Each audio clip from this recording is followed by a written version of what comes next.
नमस्कार दोस्तों, आज की हमारी जो क्लास है आ जाइए जल्दी से। आज की हमारी क्लास, जैसे हमने कल बात की थी कि नदियों के बारे में, हम ड्रेनेज सिस्टम के बारे में अपनी क्लास करेंगे आज। तो आज की हमारी क्लास होगी जल निकासी प्रणाली को लेकर।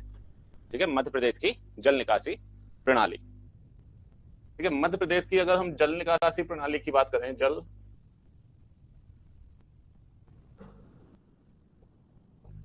निकास, जैसे हम ड्रेनेज सिस्टम भी कहते हैं, सिस्टम। ठीक है, जल निकासी प्रणाली को हम ड्रेनेज सिस्टम के नाम से भी जानते हैं। तो मध्य प्रदेश की हमें जल निकासी प्रणाली के बारे में बात करनी है। और ये जो आपको सामने मैप दिखाई दे रहा है, ये मध्य प्रदेश की जितनी भी मुख्य नदियां हैं उनका एक ड्रेनेज सिस्टम है। वो कितना एरिया कवर करती हैं? जय हिंद, जय हिंद, संजना, संघर्ष, श्रद्धा, हंसिका, और आते जाइए जल्दी जल्दी से। ठीक है, तो हम बात करते हैं आज अपने ड्रेनेज सिस्टम के बारे में। ड्रेनेज सिस्टम के बारे में, जैसे आप घर देखते होंगे, अपने घर में किचन होगा, किचन में एक वॉश बेसिन होगा। ठीक है, तो ड्रेनेज सिस्टम को भी बेसिन एरिया कहा जाता है। मध्य प्रदेश में जो नदियों का बेसिन है, ठीक है, उसे ही हम ड्रेनेज सिस्टम कहते हैं। बेसिन मतलब जैसे आपने किचन का वॉश बेसिन ही ले लीजिए। किचन के वॉश बेसिन में आप कहीं भी थोड़ा सा भी पानी गिराइए, वो एक जगह एक सिंक होल से बाहर निकल जाता है। तो नदियां जो हैं एक पूरे ड्रेनेज सिस्टम की तरह होती हैं कि इनके क्षेत्र में कहीं भी बारिश हो, वो छोटी छोटी ट्रिब्यूटरीज या कहा जाए सहायक नदियों के माध्यम से मुख्य नदी में मिलती हैं और यहाँ से मध्य प्रदेश से बाहर जल को ले जाती हैं। और जल को सीधा, जो उनका लास्ट पॉइंट है समुद्र, समुद्र तक ले जाने वाली नदियों के साथ मिलकर पूरा एक जल तंत्र या जल ग्रहण क्षेत्र का निर्माण करते हैं। तो मध्य प्रदेश में अगर हम बात करें कि कितनी ड्रेनेज सिस्टम है, मध्य प्रदेश में कौन कौन सी नदियों के ड्रेनेज सिस्टम है, कितने भागों में इसको बांटा गया है, तो यहाँ आपको कई सारे भाग दिख रहे होंगे। लेकिन सबसे एक मुख्य बात जो है, मध्य प्रदेश का उत्तरी हिस्सा, मध्य प्रदेश का उत्तरी भाग गंगा नदी तंत्र का हिस्सा है। ठीक है, गंगा जल निकासी तंत्र का हिस्सा है, याद रखिएगा हमेशा। ठीक है, जो आपकी गंगा नदी है उसी का भाग है, क्योंकि जैसे हम जानते हैं चंबल आगे जाके यमुना में मिलती है, यमुना आगे जाके गंगा में मिलती है, और गंगा जाके अंत में समुद्र में मिलती है। ठीक है, तो हमारे नॉर्थ में चाहे चंबल ले लें, काली सिंध क्वारी सिंध ले लें, और बेतवा ले लीजिए, केन ले लीजिए, टोंस ले लीजिए, और साथ में सोन, नॉर्थ की जितनी भी नदियां हैं इस सभी की सभी गंगा नदी तंत्र का भाग हैं, और इन्हें हम गंगा नदी तंत्र में यमुना उप नदी तंत्र के रूप में पढ़ते हैं। ठीक है, जब भी आप ज्योग्राफी पढ़ेंगे तो यमुना उप नदी तंत्र के साथ आप चंबल, बेतवा, क्वारी सिंध, इन सारी नदियों को पढ़ते हैं। हाँ, गंगा, यमुना, तो नर्मदा, तीसरा ताप्ती, चौथा माही, पांचवा महानदी, और हाँ, महानदी सबसे छोटा 154 किलोमीटर, किलोमीटर नहीं आता, यूनिट हमेशा याद रखिए, वर्ग किलोमीटर, स्क्वायर किलोमीटर में होता है क्षेत्रफल। ठीक है, आपने सही कहा है, 154 किलोमीटर का, 154 स्क्वायर किलोमीटर का सबसे छोटा क्षेत्र है। ठीक है, 154 किलोमीटर का सही है, लेकिन इसकी नदी बता पाएंगे कौन सी नदी है? संघर्ष, इस। ठीक है, चलिए, जैसे कि अभी हमने नाम देख ही लिए हैं, पहला जो है वो आपका गंगा है, सबसे बड़ा नदी तंत्र है। दूसरा आपका इसमें नर्मदा है, तीसरा इसमें ताप्ती, चौथा गोदावरी, पांचवा माही, और छठवें की अगर आप बात करें तो ये महानदी। ठीक है, महानदी वाला जो एरिया है, महानदी नदी तंत्र जो है, ये मुख्य रूप से अभी वर्तमान छत्तीसगढ़ में है, लेकिन इसका 154 स्क्वायर किलोमीटर या 154 वर्ग किलोमीटर वाला जो भाग है वो मध्य प्रदेश के अनूपपुर जिले में है।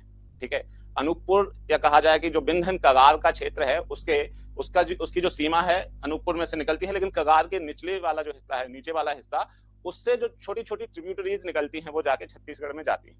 ठीक है, वो कगार के ऊपर तो नहीं चढ़ सकती, इसलिए वो छत्तीसगढ़ की तरफ बह जाती हैं। और छोटा सा एक एरिया है, हाँ, हंसदो, या इसे हंसादी नदी भी कहते हैं। ठीक है, हंसदो सही नाम दिया है, ये आपके अनूपपुर में है, और 154 यहाँ का छोटा सा भाग है, यहाँ का ज्यादा बड़ा एरिया नहीं है, यहाँ पे अनूपपुर के कॉर्नर पे बिल्कुल छोटा सा भाग है जो 154 स्क्वायर किलोमीटर का है, अनूपपुर जिले में आता है। और यहाँ से जो हंसदो या हंसदी या हंसादी नदी निकलती है वो जाके आपकी महानदी की एक छोटी ट्रिब्यूटरी है।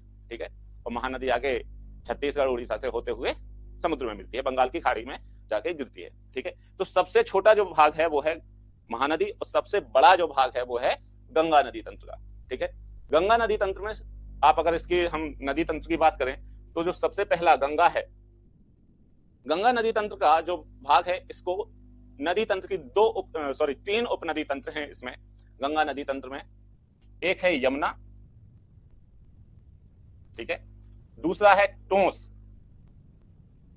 और तीसरा है सोन, ठीक है।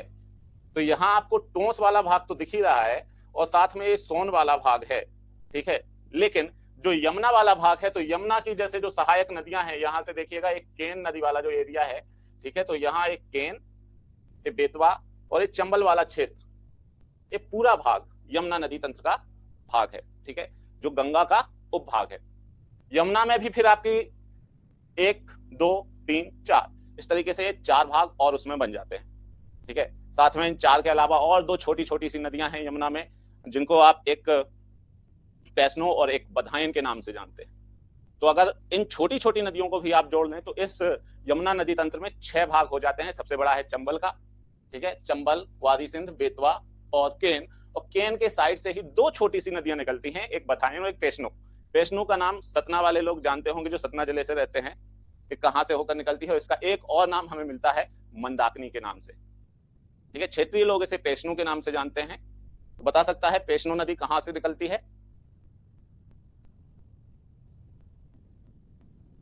हाँ, गोदावरी की जो आपने ब्रांच कही है, बेनगंगा, पेंच, बेनगंगा वगैरह जो है नदियां, वो गोदावरी का हिस्सा है। बताइएगा पेशनो नदी कहां से निकलती है?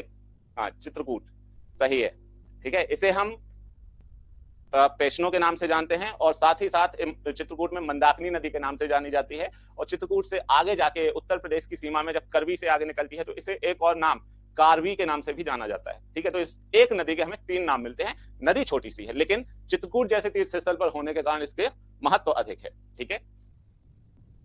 इसके बाद हम जैसे इसके क्षेत्रफल की बात करें तो यमुना नदी तंत्र का लगभग हमें 1,42,000, ठीक है, यमुना का जो हिस्सा है इस नदी तंत्र का हिस्सा 1,42,250 स्क्वायर किलोमीटर का है, ठीक है, इतना बड़ा हिस्सा है। और इसमें चंबल, क्वादी सिंध और आपकी बेतवा, केन, पेशनो और बधाइन ये आ जाती हैं। सबसे जो छोटा एरिया है वो पेशनो का है, 416 स्क्वायर किलोमीटर का। यमुना नदी तंत्र में सबसे छोटा जो हिस्सा आता है वो पेशनो नदी तंत्र का ही है, जिसका एरिया जो मिलता है 416 स्क्वायर किलोमीटर का क्षेत्र है, ठीक है, कुल क्षेत्र है, जिसमें से थोड़ा सा भाग ही मध्य प्रदेश में स्थित है। इसलिए हम पेशनो और बधाइन को मध्य प्रदेश में गिनते नहीं है, बस चित्रकूट के हिस्से से निकलती हैं, तो छोटा सा एरिया इसमें आ जाता है, ठीक है। इसके बाद हमारा जो अगला हिस्सा है, मुख्य जो सबसे बड़ा नदी तंत्र कहलाता है मध्य प्रदेश में, वो आता है आपका नर्मदा नदी तंत्र। नर्मदा नदी आपकी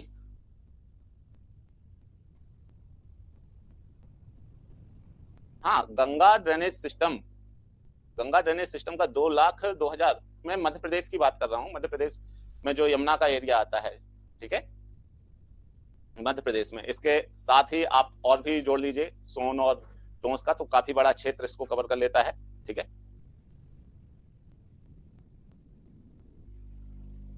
चलिए, इसके बाद हम अगला जो नदी तंत्र है हमारा वो है यमुना के बाद, गंगा के बाद आता है आपका नर्मदा। और नर्मदा जैसे आप नाम से ही जानते हैं, नर्मदा काफी बड़ा एरिया कवर करती है। इसका जो मध्य प्रदेश में हिस्सा आता है लगभग 85,930 स्क्वायर किलोमीटर का एरिया इसमें मध्य प्रदेश में आता है।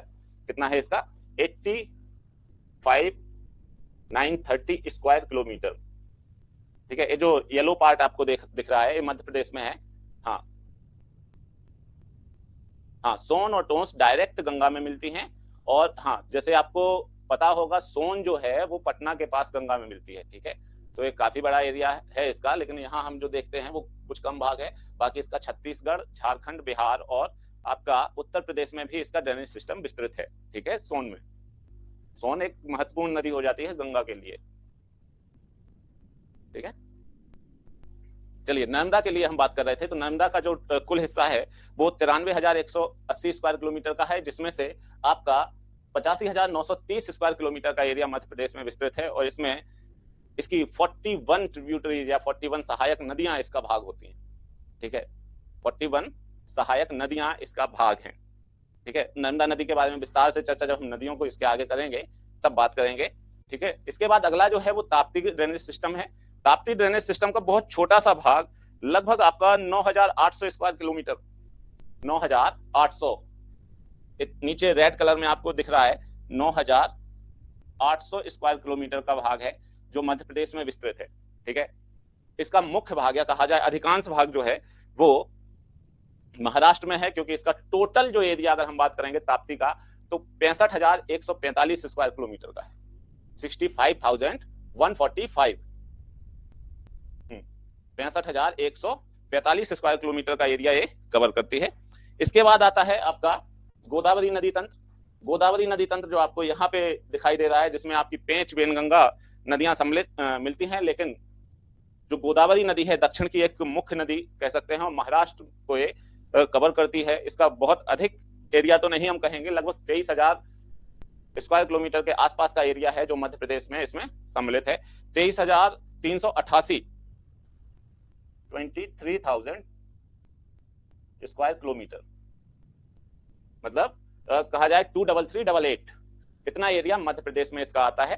ठीक है। जिसमें पेंच, वेनगंगा, वर्धा वगैरह ये नदियां जो इस क्षेत्र में आती हैं इसकी ट्रिब्यूटरी हैं। पेंच और वेनगंगा आगे चल के प्राणहिता संगम के बाद प्राणहिता नदी के रूप में जानी जाती हैं और जो आगे जाके गोदावरी में मिलती हैं। ठीक है। इसके बाद आता है माही का।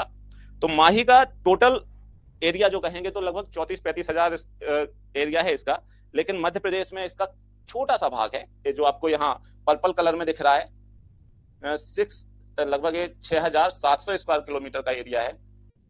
टोटल एरिया इसका राजस्थान और गुजरात में भी विस्तृत है, जो लगभग 35,000 या कहा जाए 34,842, ठीक है, लगभग 35,000 स्क्वायर किलोमीटर का क्षेत्रफल हम कहेंगे कि इसका कुल क्षेत्रफल 35,000 स्क्वायर किलोमीटर का है, जिसमें से 6,700 स्क्वायर किलोमीटर का भाग मध्य प्रदेश में स्थित है। ठीक है। मध्य प्रदेश में माही नदी को एक और नाम से जाना जाता है, कोई बता सकता है क्या नाम है उसका?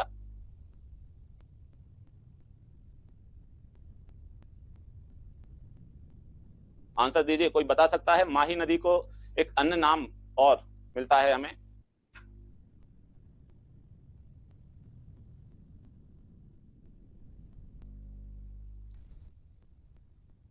देखिए, एरिया तो नहीं पूछे जाते हैं, ठीक है। मैं ये कहूंगा कि एरिया मेंस के लिए ज्यादा अच्छा है अगर आप एरिया वहां मेंस में डेटा लिखते हैं, लेकिन यहाँ पर जो क्वेश्चन पूछा जाएगा तो केवल यही कि मध्य प्रदेश में कितने जल निकासी क्षेत्र स्थित हैं, नदी जल निकासी क्षेत्र स्थित है, या फिर सबसे छोटा कौन सा है, सबसे बड़ा कौन सा है। ठीक है। तो सबसे छोटा बड़ा के हिसाब से तो आपको ऑप्शन में देख के पता लगाना पड़ेगा, और अगर नाम की हम बात करें कि कितने भागों में बांटा गया है तो 6 भाग हैं मध्य प्रदेश में।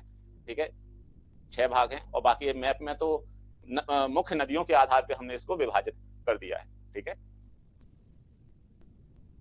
हाँ, आदिवासी गंगा, मैकाल सुता नहीं कहते माही को, मैकल इधर है ईस्ट में और माही निकल रही है वेस्ट में, तो मैकाल सुता कहां से होगा? चलिए, आपने श्रद्धा, आपने नाम दिया है मैकाल सुता, तो मुझे एक और आंसर दीजिए कि मैकाल सुता जो है वो नर्मदा का नाम है और एक किस ग्रंथ में हमें मिलता है। ठीक है। आपके लिए क्वेश्चन है, किस ग्रंथ में नर्मदा नदी का नाम हमें मैकाल सुता मिलता है? किस पुस्तक में मिलता है, किस ग्रंथ में मिलता है मैकाल सुता? हाँ, मैकाल सुता नर्मदा को कहते हैं। ट्रॉपिक ऑफ कैंसर 2 बार काटती है। माही के अच्छे फैक्ट याद हैं आपको? तो इस पर डैम कौन सा बना हुआ है और बता दीजिए। इस पर एक परियोजना गुजरात में है, कौन सी परियोजना है?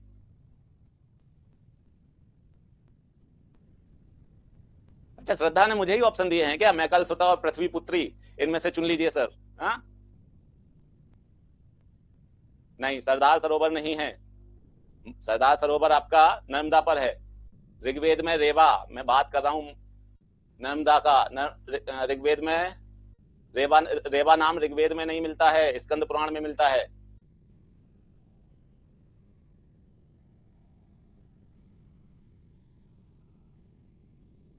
जो वर्तमान नर्मदा नदी है इसका नाम रेवा स्कंद पुराण में मिलता है, और ऋग्वेद में जो है वो कथा के रूप में मिलता है रेवा।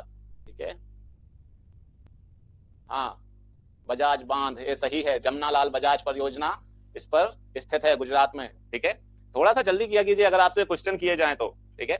यहाँ जो आपका था माही नदी की हम बात कर रहे थे, माही के बाद जो आखिरी है वो है आपका महानदी। महानदी का जैसे हमने कल बात कर रहे कल और परसों की क्लास में बात की थी छत्तीसगढ़ विभाजन को लेके, तो छत्तीसगढ़ को अलग करने के बाद हमारा जो मेजर एरिया है महानदी बेसिन का वो पूरा का पूरा छत्तीसगढ़ में चला गया है। हमारे पास केवल 154 स्क्वायर किलोमीटर का एरिया है जो उसकी एक छोटी सी ट्रिब्यूटरी हंसदी या हंसदो के नाम से है, ठीक है। और यहाँ का जो एरिया है वो है आपका आपका महानदी का, एक इसका एरिया कितना है 154 स्क्वायर किलोमीटर, ठीक है, महानदी का। इस तरीके से हमारे पास 6 जल निकासी क्षेत्र मिलते हैं मध्य प्रदेश में। तो क्वेश्चन अगर आपसे कहा जाए कि मध्य प्रदेश को कितने नदी जल निकासी क्षेत्रों में विभाजित किया गया है, तो 6 नदी जल निकासी क्षेत्र हैं, ठीक है। गंगा आपका गंगा है, गंगा के बाद नर्मदा है, नर्मदा के बाद ताप्ती है, गोदावरी है, माही है और महानदी है, ठीक है। इस तरीके से आपके 6 भाग हैं। 6 के साथ ही अगर सही जोड़ी मिलाने के लिए कहा जाए कि या क्रम रखने के लिए कहा जाए, तब आपसे फिर नाम के साथ कह देगा कि यमुना नदी तंत्र है और फिर गंगा नदी तंत्र है। तो मध्य प्रदेश में अगर यमुना नाम अलग से दे दिया तो वो गंगा का ही भाग है, लेकिन अगर उसने यमुना का नाम दिया है तो यमुना का क्षेत्र बड़ा हो जाएगा और गंगा का यहाँ जो टोस और सोन है वो एरिया छोटा हो जाएगा। तो जब इसको क्रम से जमाने के लिए बात करेंगे, जब ऑप्शन में आपको नाम दे देंगे और क्रम उनका दे देंगे, तब फिर यमुना नदी तंत्र आगे आ जाएगा, गंगा पीछे हो जाएगा, जबकि यमुना उप नदी तंत्र है गंगा का, ठीक है। और इसमें छोटे बड़े के लिए बात की जाए तो सबसे बड़ा जो नदी तंत्र है वो है गंगा का। अब गंगा में फिर वो छोटा बड़ा जैसे भी रखें, जैसे गंगा में बात करेंगे, अगर गंगा नाम नहीं दिया तो सबसे बड़ा यमुना है, यमुना नाम नहीं दिया तो फिर सबसे बड़ा चंबल है, ठीक है। यहाँ आप एरिया देख रहे होंगे, चंबल काफी बड़ा एरिया कवर करती है, ठीक है। और चंबल के बाद अगर हम बात करेंगे तो फिर यहाँ पर आपको सोन और बेतवा मिलते हैं, फिर केन का नाम आता है, ठीक है। इसी गंगा नदी तंत्र की बात कर रहे हैं। नहीं तो अगर गंगा और यमुना के नाम नहीं है तो फिर आपका सबसे बड़ा है नर्मदा, नर्मदा के बाद आएगा फिर चंबल, ठीक। तो मध्य प्रदेश में अगर मध्य प्रदेश की नदियों के नाम से नदी तंत्र आएंगे तो सबसे बड़ा फिर आपका नर्मदा हो जाएगा, उसके बाद हो जाएगा फिर चंबल, फिर सोन, फिर बेतवा, फिर केन, ठीक है। इस तरीके से नाम बनेंगे। हाँ, चंबल यमुना उपतंत्र का भाग है, उप उपतंत्र कहते हैं हम इसे, चंबल उप उपतंत्र, क्योंकि यमुना उपतंत्र है गंगा का और फिर चंबल उप उपतंत्र है यमुना का, ठीक है। सब ट्रिब्यूटरी के हैं, ठीक है, क्योंकि यमुना भी ट्रिब्यूटरी किसकी है, गंगा की, उसकी सहायक नदी है गंगा की, मुख्य नदी नहीं है, उसकी भी सहायक, इलाहाबाद में जाकर गंगा से मिल जाती है और गंगा फिर आगे जाती है, फिर आगे गंगा ही नाम है, यमुना नहीं है, ठीक है। श्रद्धा चंबल हाँ उपतंत्र है यमुना का, अभी बताया, ठीक है। चलिए इसके बाद ये तो था हमारा ड्रेनेज सिस्टम का के बारे में थोड़ी सी ब्रीफ हमने डिस्कशन किया है।